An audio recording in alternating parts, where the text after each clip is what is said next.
नमस्कार। कांग्रेस से नाता तो टूटा, परंतु 50 साल का 3 पीढ़ियों का जो संबंध था उसकी टीस आज भी है, और आज जहां गुस्सा है पार्टी के लिए वहां दर्द भी है। और उदयपुर में जो कुछ हो रहा है उसको देख के पार्टी पे तरस भी आ रहा है। आज यहां पे मैं कुछ बातें कांग्रेस के शीर्ष नेतृत्व से साझी करने के लिए आया हूं, अपने दिल की बात कहने के लिए आया हूं। और जो मेरे दिल की बात है, मैं समझता हूं यही बात बहुत से लाखों करोड़ों कांग्रेस के कार्यकर्ताओं की दिल की बात है, जो शायद उस चिंतन शिविर में रखी ना जा सके, क्योंकि जमावड़ा वहां बड़े शीर्ष नेताओं का है। पर कितने शीर्ष नेता सिर्फ चीयर लीडर का रूप धारण करके रह जाएंगे, या कितने लोग उनमें से सच के ऊपर पहरा देंगे, कड़वी और सच्ची बात कह पाएंगे, ये तो आज और कल का दिन ही बता पाएगा। परंतु 50 साल जिस पार्टी में खून पसीना बहाया, जिसके साथ अच्छे बुरे समय में साथ रहे, उसके प्रति मेरा भी जाते जाते एक दायित्व बनता है। I would call it my parting gift to Congress party. मैं कुछ बातें साझी करना चाहता हूं, क्योंकि कल मैंने कांग्रेस के हमारे माननीय अध्यक्ष सोनिया जी का भाषण सुना। बड़ा भावुक भाषण था, और उन्होंने खास तौर पे जो बात कही कि exceptional situations need exceptional solutions. परंतु कल का जो प्रोग्राम मैंने देखा उस चिंतन शिविर का, वो मात्र एक औपचारिकता, एक फॉर्मेलिटी फुलफिल करने से ज्यादा कुछ भी नहीं था। आज समय जब है पार्टी को बचाने का, आज पार्टी का अस्तित्व जो है, party is facing existential crisis, और उस समय हम इस तरह से बिहेव कर रहे हैं जैसे राष्ट्र का दायित्व आज कांग्रेस पार्टी के कंधों पे है। कमेटियां बनाई गई हैं, 6 किस्म की कमेटियां हैं, जो कि फॉरेन पॉलिसी भारत की डिस्कस कर रही है, कोई इकोनॉमिक पॉलिसीज, आर्थिक पॉलिसीज के ऊपर डिस्कशन चल रही है, एग्रीकल्चर पॉलिसी के ऊपर डिस्कशन कर रही है। मेरा मानना है कि बिल्कुल कांग्रेस आज एक मेन अपोजिशन पार्टी है, और हमारा ये फर्ज भी बनता है कि हम इन विषयों के ऊपर हमारी एक राय हो। परंतु उससे भी ज्यादा, जैसे कहते हैं कि घर को सजाने का तस्वुर तो है बहुत, घर को सजाने का तस्वुर तो है बहुत, पहले ये तो तय हो कि घर को बचाएं कैसे। पहले ये तो हम आपस में बैठ के नाता डिस्कस कर लें। मैं अपने आप की आज भी आदत नहीं जाती, मैं आप नेताओं से, कांग्रेस जन से बात कर रहा हूं कि आप ये तो तय करेंगे कांग्रेस को बचाओगे कैसे। क्योंकि अगर बचाने की नीयत होती है और ये एक मात्र औपचारिकता ना होके चिंता, यहां पे ये चिंता का शिविर होना चाहिए था, ना कि चिंतन का। चिंता तो दिखाई नहीं दी।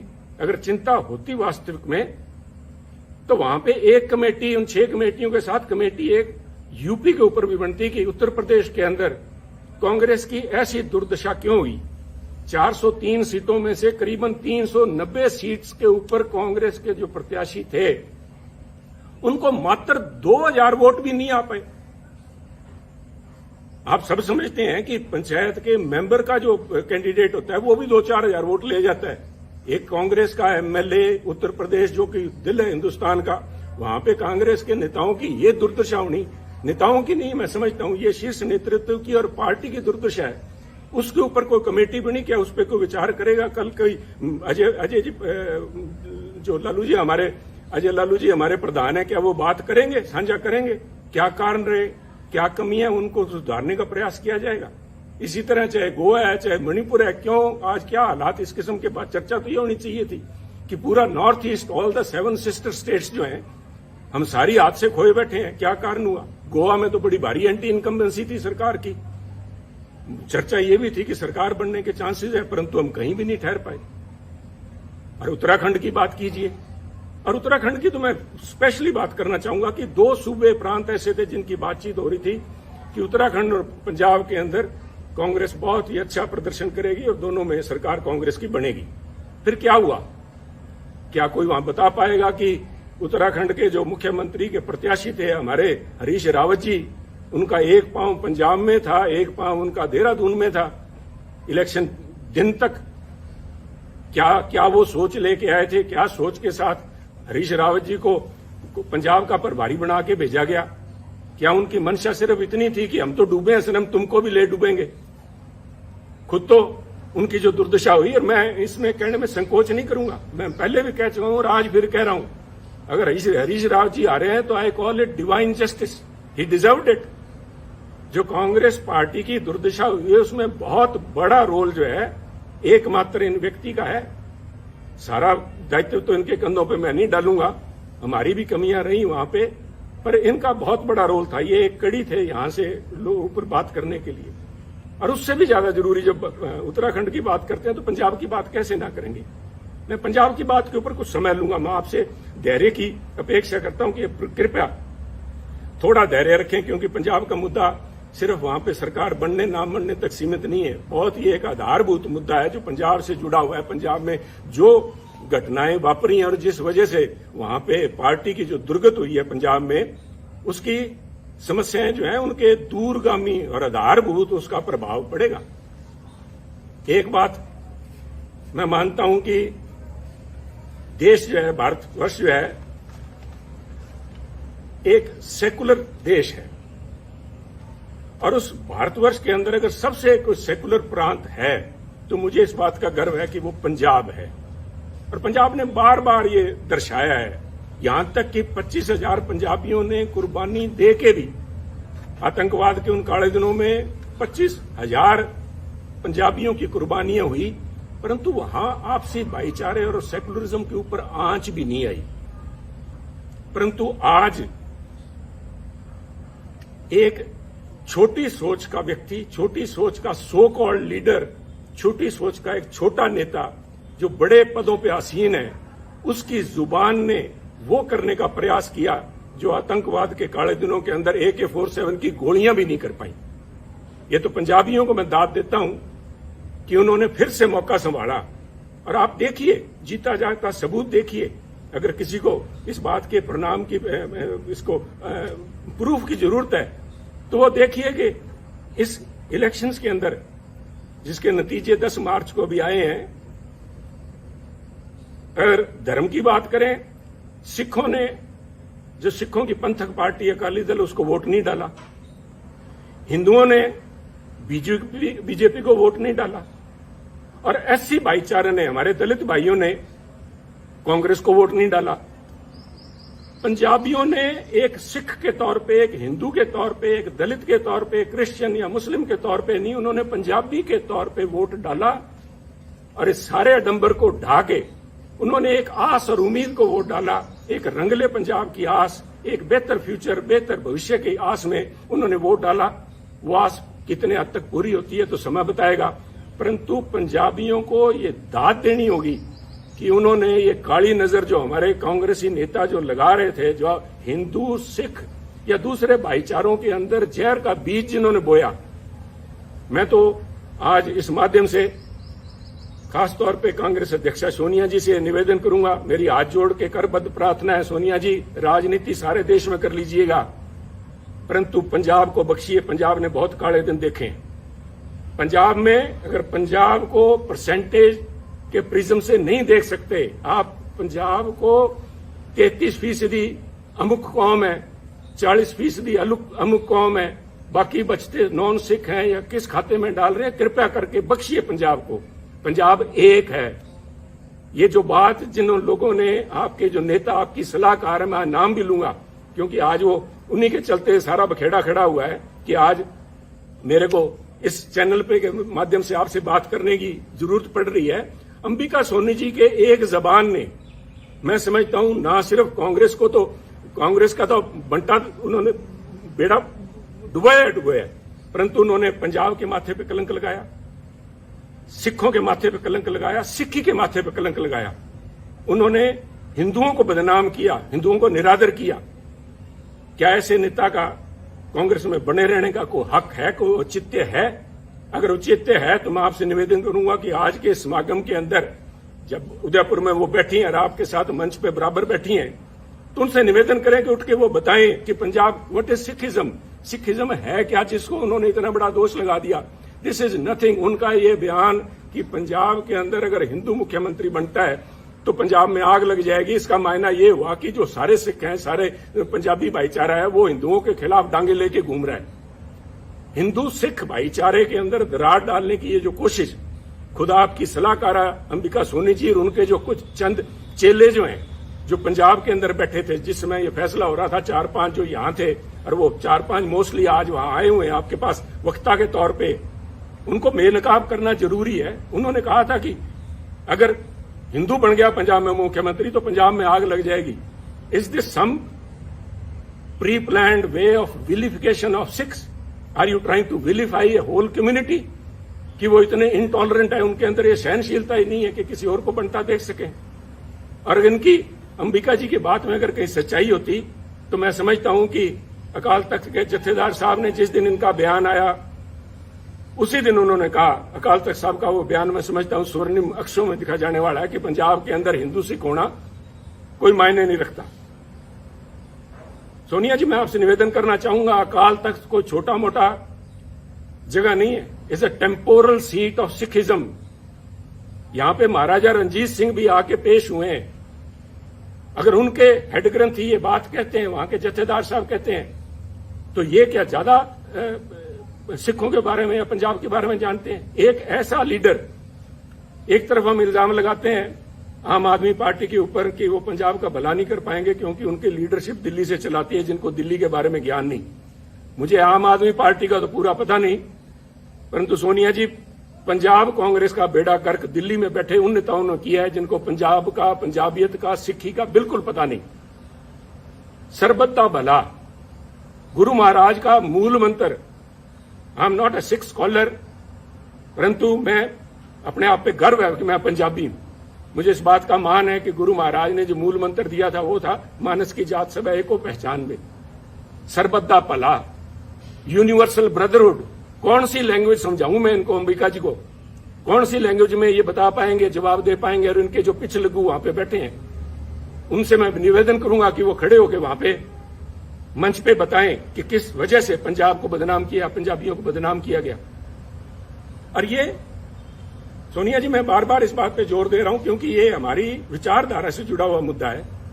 इसका प्रभाव सिर्फ पंजाब तक सीमित नहीं रहेगा। ये तो आप मान के ले लीजिए कि जब तक इन लोगों से आप पीछा नहीं छुड़ाएंगे तब तक कम से कम पंजाब में कांग्रेस के पांव नहीं लग पाएंगे। ये आप एक मेरी भविष्यवाणी लिख लीजिए, चाहे नोट कर लीजिए मेरी तरफ से। परंतु ये मसला पंजाब तक सीमित नहीं रहेगा। This itself shows fundamental problem which is Congress is facing today. आप अपनी चाल ही भूल गए। आप अपने आप को, आप पे इल्जाम लगते हैं कांग्रेस पार्टी के ऊपर सूडो सेकुलरिज्म के, कभी सॉफ्ट हिंदुत्व के, और कभी इस किस्म के बयान आ जाते हैं जिनको कुछ लोग कहेंगे मेजोरिटेरियन एक्सट्रीम लिए बैठे हैं आप। इन बातों का आपके ऊपर जो प्रभाव पड़ेगा वो मैं समझता हूं। आप इन सारे जो इल्जाम लगते हैं आप इनको तस्दीक कर रहे हैं। ये लोग आपके पास मंच पे बैठे हैं, यू आर विटिंगली और अनविटिंगली एंडोर्सिंग देयर व्यू। ये कौन, मेरा गुनाह क्या था? जब ये अंबिका जी का बयान आया, इनके चेलों का बयान आया कि पंजाब में अगर हिंदू मुख्यमंत्री बनता है आग लग जाएगी, तो मैंने कहा ये सोच कांग्रेस की सोच नहीं है। ये सोच किसी एक, I said, a petty person, a small-minded person occupying high positions, and I meant your advisor, Ambika ji. Let me be honest with you. मेरे को फांसी लगानी है, लगाइए आप। मैं आज यहाँ सफाइयां देने के लिए नहीं आया आपके पास में। मैं तो आपको एक राय देने के लिए आया हूं जो पंजाब की भावना आपके सामने रखना चाहता हूं। अगर इन लोगों को आज आप भी अपने साथ बिठाए बैठे हैं पंजाब में, आप भूल जाइए पंजाब के बारे में। इनको ना सिर्फ सिख, ना सिर्फ हिंदू, बल्कि पंजाब का एक एक बच्चा इनको कोसेगा और इनको ये परिणाम भुगतने पड़ेंगे, अंबिका जी को और इनके इन चेलों को, जिन्होंने यहाँ पे पंजाब कांग्रेस भवन में या होटल के कमरों में जाके अजय माकन जी को या हरीश रावत और उनको हरीश बायतू को जाके जो कहा था, इसका देना आपको देना पड़ेगा। परंतु आज अगर आप भी नहीं समझते, पंजाब के लोगों ने आपको जो कुछ दिखाया है उसके बाद भी अगर नहीं समझे, और आप आज भी, जैसे मैं समझता हूं it was a poor attempt to portray Congress as BSP in Punjab. आपने निर्णय, राहुल जी ने लिया, बड़ा अच्छा निर्णय था, सबसे पहले स्वागत मैंने किया था, that he has broken a glass ceiling. पर जिस तरीके से उसको प्रस्तुत किया गया, तो लोगों ने कहा कि अगर हमने जात पात और जाति के आधार पर वोट डालना है तो हम नकली बीएसपी को वोट क्यों डालें, असली बीएसपी को क्यों नहीं डाल लेते? और वही मसला आपके साथ, चाहे आप जब सॉफ्ट हिंदुत्व की बात करते हैं, लोग कहेंगे अगर वोट ही धर्म के नाम पे डालना है तो फिर बीजेपी को क्यों ना डाले। ये नकली बीजेपी को क्यों डालें? साहब अपने वजूद पे रहिए। Don't this drift of your intellectual, you are losing the moorings, intellectual moorings. यही तो आपके पास सारा कुछ था। इसी विचारधारा के साथ तो लोग हमारे जैसे जुड़े थे। और आप में दूसरों में फर्क क्या है, इसका कौन जवाब देगा? ये जवाब तो आपको ढूंढने पड़ेंगे। इसके लिए किसी सलाहकार की जरूरत नहीं पड़ेगी। इसके साथ ही पंजाब की जब मैं बात करूंगा, मैं नहीं चाहता था कि मैं अपनी बात करूं। मैं यहां सफाई, फिर से कह रहा हूं, मैं सफाई देने के लिए यहां नहीं आया। मैं अपने एक एक शब्द के ऊपर आज कायम हूं। मैंने जब आपको कहा था कि ये जो दिल्ली के अंदर आपके पास लोग बैठे हैं, आपको आंखें दिखा के और बाहर जाके कहते हैं समझौता हमसे करने का प्रयास कर रही है कांग्रेस अध्यक्षा, उन्होंने ना सिर्फ आपकी पद की गरिमा को ठेस लगाई बल्कि कांग्रेस की सोच को भी ठेस लगाई। मैं आज भी उस बात पे पहरा देता हूं। परंतु मैं इसलिए कह रहा हूं कि मुद्दा मुझे नोटिस दिया गया, सो कॉल्ड नोटिस, वो तो हमको कहें काफिर, ये अल्लाह की मर्जी है। कमाल होगी साहब। मैं तो आपसे ये पूछना चाहता हूं, सोनिया जी शायद आपको मालूम नहीं था, मैं देखिए इतनी बड़ी संस्था है, आपके पास कितने ही पूर्व या एक्टिंग कांग्रेस प्रधान सूबों के रहे होंगे, शायद आपको नहीं पता था कि सुनील के पास कोई भी पद नहीं है। जब आपने सुनील के खिलाफ एक फरमान जारी किया कि सुनील को पार्टी के सभी पदों से निलंबित किया जाता है, मेरे पास पद था कौन सा साहब? मेरे पास तो एक विचारधारा है, वो आज भी मेरे पास है। मैं अपनी बात पे आज भी खड़ा हूं। आप कहीं बदल गए होंगे, आपकी सोच बदल गई होगी। सुनील तो जाखड़ तो जहां खड़ा था वहीं खड़ा। ये हमारी कमजोरी है, यही हमारी स्ट्रेंथ है। हम तो जहां हैं वहीं खड़े हैं। परंतु जिन्होंने, वो कहते हैं कि आपने संबंध विच्छेद नहीं किया सुनील जाखड़ से, आपने दिल तोड़ा है। दिल भी तोड़ा तो तूने सलीके से न तोड़ा, बेवफाई के भी कुछ आदाब होते हैं। नोटिस दे रहे हो सुनील जाखड़ को? 50 साल 3 पीढ़ियों का संबंध है। मुझसे बात करने में किसी को शर्म आ रही थी? ये मैं सारे जवाब आपको दे सकता था, परंतु मैं आज जवाब देने के लिए नहीं आया। मैं जो बात देने का आपसे कहने के लिए आया हूं, क्या कहूं मैं, मजाक कहूं या इसके ऊपर तरस आता है मुझसे आपने मुझे नोटिस दिलाया, कि ऐसे व्यक्ति से नोटिस दिलाया, और इस बात के लिए नोटिस दिलाया कि मैंने आपकी सलाहकारा के खिलाफ अपशब्द बोले हैं। चलो, मैंने तो आपकी सलाहकार अंबिका जी के खिलाफ जो कुछ बोला ना बोला, पर नोटिस इससे दिलाया आपने। तारिक अनवर जी एक बड़े सुलझे हुए परिपक्व नेता हैं। उनका तो आपको ध्यान होगा कि वो 1999 में, आज से करीबन 20 साल से ज्यादा पहले, कांग्रेस छोड़ के चले गए थे। आपको ये भी पता होगा कि वो क्यों छोड़ के गए थे। वो ये कह के छोड़ के गए थे कि सोनिया गांधी एक विदेशी महिला है, और विदेशी महिला अगर इंडियन नेशनल कांग्रेस की अध्यक्षा बनती हैं तो मैं उसे कदापि सहन नहीं कर सकता। और यही तारिक अनवर साहब, संगवा साहब और पवार साहब के जाके इन्होंने सरकार अपनी पार्टी बनाई थी। आप भूल गए क्या? कोई आपको बताने वाली, ये सलाहकार आपकी बताने वाली थी नहीं क्या? और ये क्या बताएंगी साहब? वो कहते नहीं, यहां तो हर शाख पे उल्लू बैठा है। इन श्रीमती जी की, अंबिका सोनी जी की बताऊं मैं आपको। आप उनसे, हमें जिसके ऊपर मैंने इल्जाम लगाए, मैं आपके माध्यम से, सोनिया जी, मैं आपको, क्योंकि आप बड़े हैं, आप अध्यक्ष हैं, आपके माध्यम से एक स्पीकर के तौर पे मैं आपके माध्यम से कांग्रेस जनों से बात कर रहा हूं कि जिस व्यक्ति पे मैंने आरोप लगाए हो, क्या वो मेरे खिलाफ अनुशासन कमेटी में बैठ सकती है जज बन के? कहते वही कातिल, वही शाहिद और वही मुंसिफ ठहरे। वही कातिल, वही शाहिद और वही मुंसिफ ठहरे। ऐ खुदा, मैं अपने कत्ल का दावा करूं किस पे? मैं किसको जाके कहूं ये बात? ये मेरे पे फैसला करेगी? 1977 में कहां थी जब इमरजेंसी के बाद सोनिया जी परछाया छोड़ गया था कांग्रेसियों का? जो लोग थे, इन किस्म के जो वक्ती लोग थे, these are fair weather friends, they are fair weather warriors. Indira ji की चहेती थी ये, संजय जी के साथ ही मिलकर काम करती थी, इसलिए इंदिरा जी का इनके तरफ बड़ा मान सत्कार था। और उस मान सत्कार का नतीजा इसी अंबिका सोनी जी ने यह दिया कि 1977 में जब उनको अपने साथियों की जरूरत थी तो अंबिका जी सबसे पहले उस डूबते जहाज से छलांग मार के गई थी। जहाज से डूबने वालों को क्या कहते हैं मैं नहीं इस चक्कर में पड़ूंगा।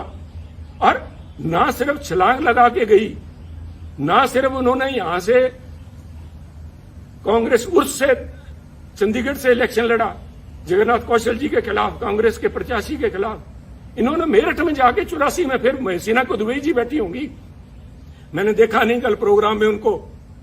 मैं अल्लाह ताला से यही दुआ करता हूं कि उनकी सेहत कायम रहे, वो यहां हो।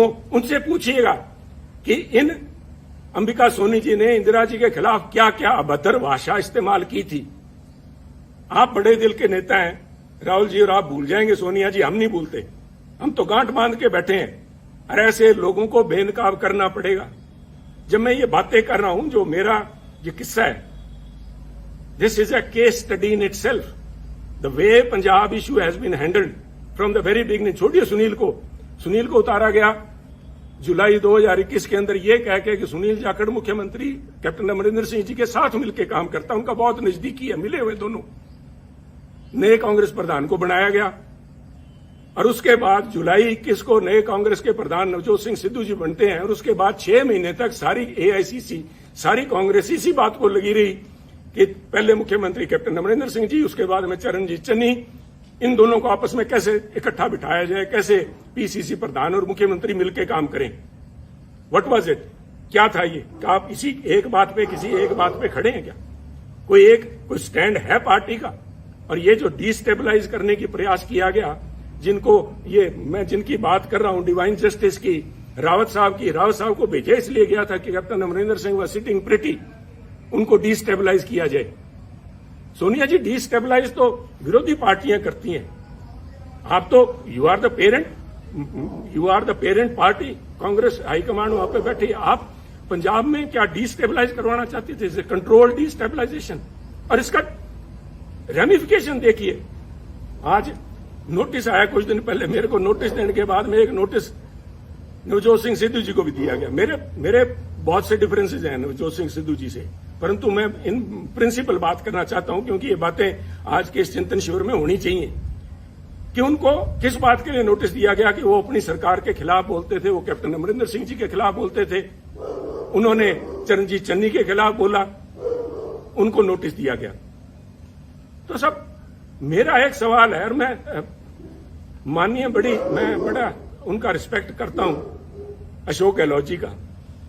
अशोक गहलोत जी, आपकी सरकार को डिस्टेबलाइज क्या सुनील जाखड़ ने कर रखा है क्या, जो सुनील को नोटिस दिया गया है? आपकी सरकार को नवजोत सिंह सिद्धू ने डिस्टेबलाइज कर रखा है क्या? सुनील जाखड़ तो शायद कैप्टन अमरिंदर सिंह से मिला हुआ था या नहीं था, वो तो ये खुद जानते हैं, क्योंकि एक एक बात का इनको ब्यौरा दिया हुआ था। मैं नहीं चाहता था कि कांग्रेस की लड़ाई सड़कों पर उतरे, परंतु ये इनका फैसला था। सिर माथे, मैंने उस माथे को कबूल किया, सिर माथे कबूल किया।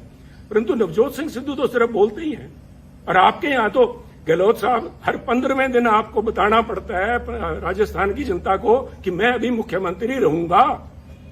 और जिन लोगों ने मानेसर में जाके महीना तक कैंप किए रखा, आपकी सरकार के ऊपर ही एनफोर्समेंट डायरेक्टरेट की रेड करवाई, वो तो आप अच्छे थे कि पंजाब वाले से हालात आपके साथ नहीं बने, आपके भांजे भतीजे के यहां 25-30 करोड़ रुपए नहीं मिले तो आप बच गए। उन लोगों को नोटिस नहीं जाना चाहिए? उन लोगों को तो कांग्रेस अध्यक्ष मंत्रणा के लिए बुलाते हैं। तो क्या एक संदेश दे रहे हैं? एक मन बनाना पड़ेगा, क्योंकि अगर सुनील ने खता की है और सुनील की वजह से अगर पंजाब में सरकार नहीं बन पाई, और जैसे कि आपके हरीश बायतू जी कह रहे हैं कि सुनील की वजह से, सुनील के बयानों की वजह से आसपास वाली स्टेट्स के अंदर भी कांग्रेस को नुकसान हुआ है, तो फिर सुनील को निकाला क्यों नहीं? मैं ये पूछना चाहता हूं। अगर आपने फैसला ले लिया, सुनील ने गलत किया, तो सुनील को निकाल के बाहर करो। एक संदेश जाना चाहिए। मेरा कहने के बाद आप फैसला लीजिए, आपको फैसला करना पड़ेगा। मेरा मानना है ये जो कुछ भी हो रहा है, ये चंद चापलूस लोग जिन्होंने घेर रखा है, वो सिर्फ चापलूस ही नहीं है। मैं मर्यादा से बाहर नहीं जाना चाहता, परंतु पहले इल्जाम लगा करते थे कि कांग्रेस के हर समय हर सरकार के अंदर एक कोटरी होती है, जिसे किचन कैबिनेट कह लो या कोई उनकी कोटरी, उनको विश्वास पात्र हैं जो अपनी नजदीकियों का फायदा उठाते हैं। परंतु मैं कांग्रेस साथियों को बताना चाहता हूं over a period of time, क्योंकि मैंने जो 20 साल के मेरे एक्टिव पॉलिटिक्स में देखा है, ये जो कोटरी थी, ये जो ग्रुप थे, ये गिरोह का रूप धारण कर चुके हैं। और मैं बड़ी गंभीरता से और बड़ी जिम्मेवारी से कह रहा हूं, गिरोह का शब्द मैंने इस्तेमाल किया है।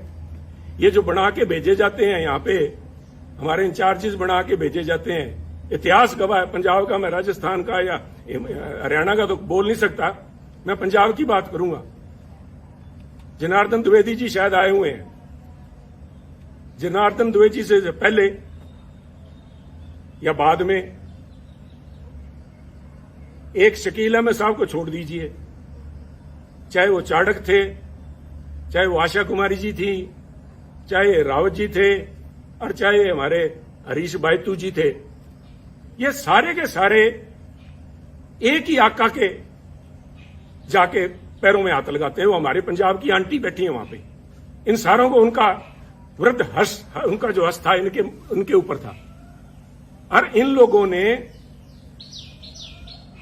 इल्जाम बहुत लगे हैं। मैं डिम्पा जी को मैंने कल बैठे देखा, आपके बगल में बैठे थे सोनिया जी, पिछली रो में आपके, उन्होंने एक बयान दिया, उन्होंने पूरे बाड़मेर के माथे पे कलंक लगाया। मैं समझता हूं उनको बाड़मेर का नाम नहीं लेना चाहिए था, उनको व्यक्ति विशेष का कहना चाहिए था, परंतु मुझे पता है कि वो नहीं बोलेंगे, ना ही उनके खिलाफ कार्रवाई होगी। क्योंकि मैं, देखिए, यहां बैठ के राय देनी बहुत आसान है। मैं समझता हूं कि पार्टी को चलाने के लिए बहुत सी आपकी मजबूरियां होती हैं, मजबूरियां हैं भी, चलाने के लिए बहुत अकोमोडेट भी करना पड़ता है। अकोमोडेट कीजिए। मैं नहीं कह रहा कि आप जसवीर सिंह डिम्पा जी की, जिन्होंने कहा था कि बाड़मेर का ठग कहा था या बाड़मेर का डाकू कहा था, मुझे याद नहीं, उन पे एक्शन ना लीजिए। मैं नहीं चाहता कि आपकी संख्या, एमपीज की संख्या घटे, परंतु मैं इतना जरूर चाहूंगा कि एक कमेटी तो बनाई जाए कि क्या हुआ।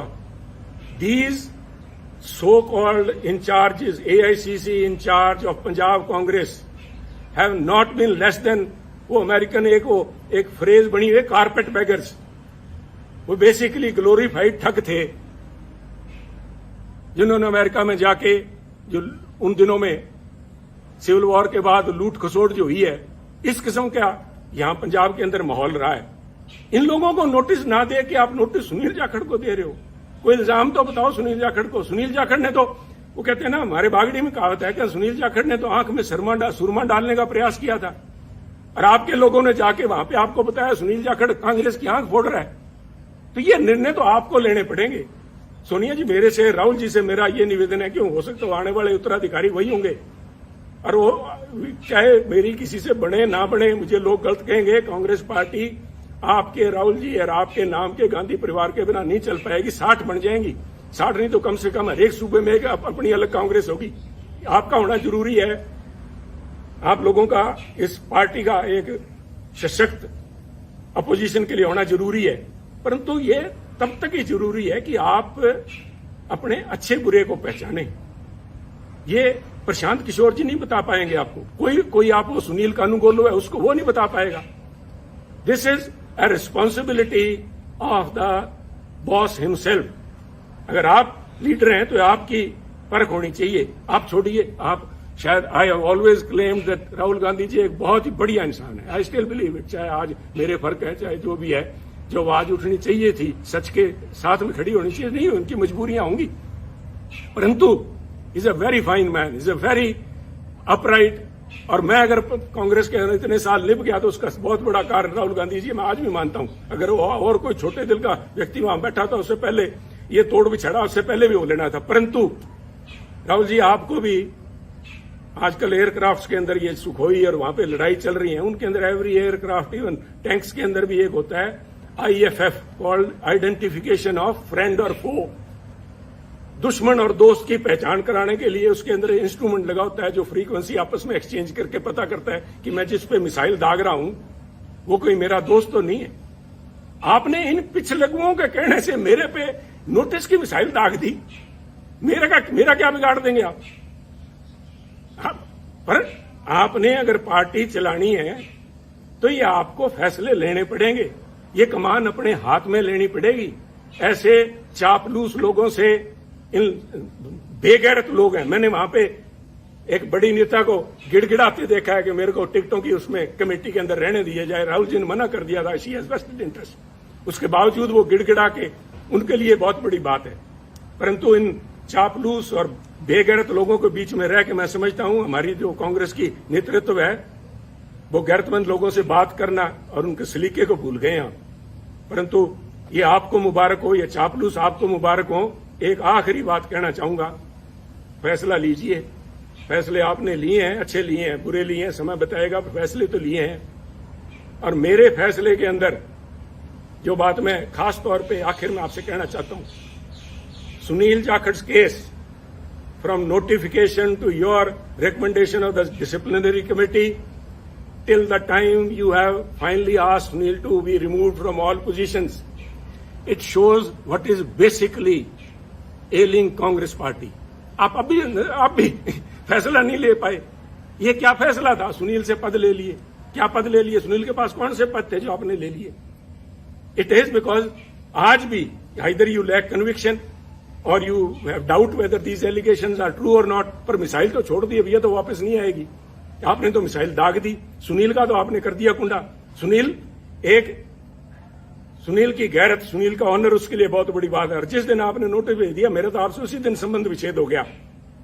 परंतु 50 साल आड़े आते हैं बीच में, इसलिए मैं आपसे संबोधित हूं कि ये कमान अपने हाथ में लीजिए, दोस्त और दुश्मन को पहचानिए। दोस्त दुश्मन नहीं पहचान सकते, कम से कम एसेट और लायबिलिटी तो पहचान लीजिए। एसेट कौन है और लायबिलिटी कौन है?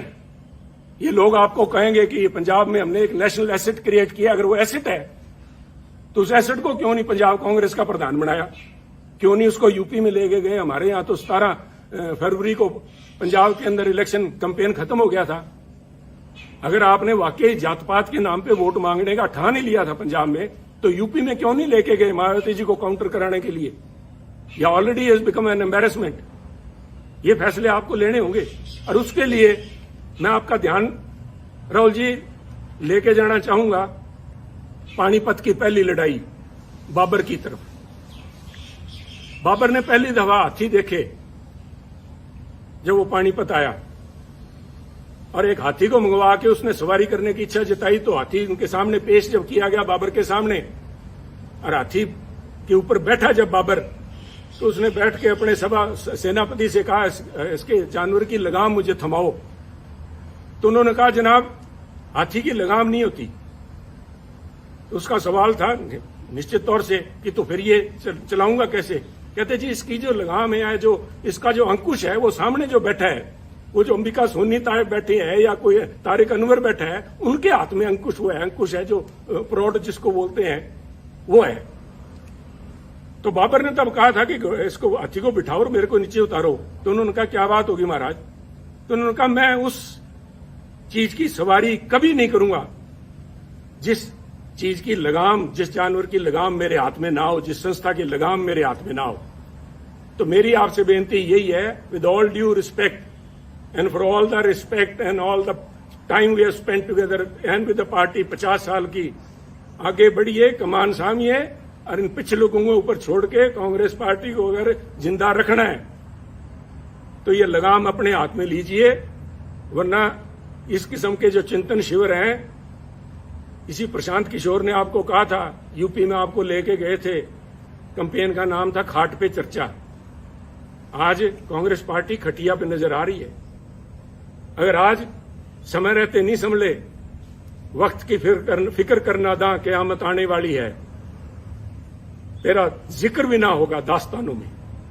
तो इसलिए शुभकामनाओं के साथ, चाहे आज मैं समझता हूं कि this is my parting gift, my last words spoken to the congressman, but मैं इस विश्वास के साथ कह रहा हूं कि कोई ना कोई, मैंने आज भड़ास निकालने के लिए नहीं, आप में कमियां निकालने के लिए नहीं, उन बातों को उजागर किया है जिनके ऊपर चिंतन भी नहीं, चिंता करने का विषय है। आज आपका भी इम्तिहान है, और वो जो 450 सो कॉल्ड सीनियर लीडरशिप बैठी है, आज मैं देखना चाहूंगा कि कितने लोग खड़े होकर सच्चाई पे पहरा देते हैं, कितने लोग खड़े होकर कहेंगे कि वो 5-4 जो पंजाब वाले आए हुए हैं जिन्होंने आग लगाने की बात की थी, उनको बाहर निकाला जाए हॉल से। उनको तो आपने स्पीकर बना रखा है, वो तो आज यहाँ पे आपके वर्कर्स को एड्रेस करेंगे, और जिनकी वो मुखिया हैं उनको मंच पे मठासीन है। तो आप देखिए, या आप जाने, मैं एक दफा फिर से, मैंने पहले भी जिस दिन नोटिस आया था उस दिन कहा था good luck to Congress party, and today I again say good luck and goodbye Congress. जय हिंद।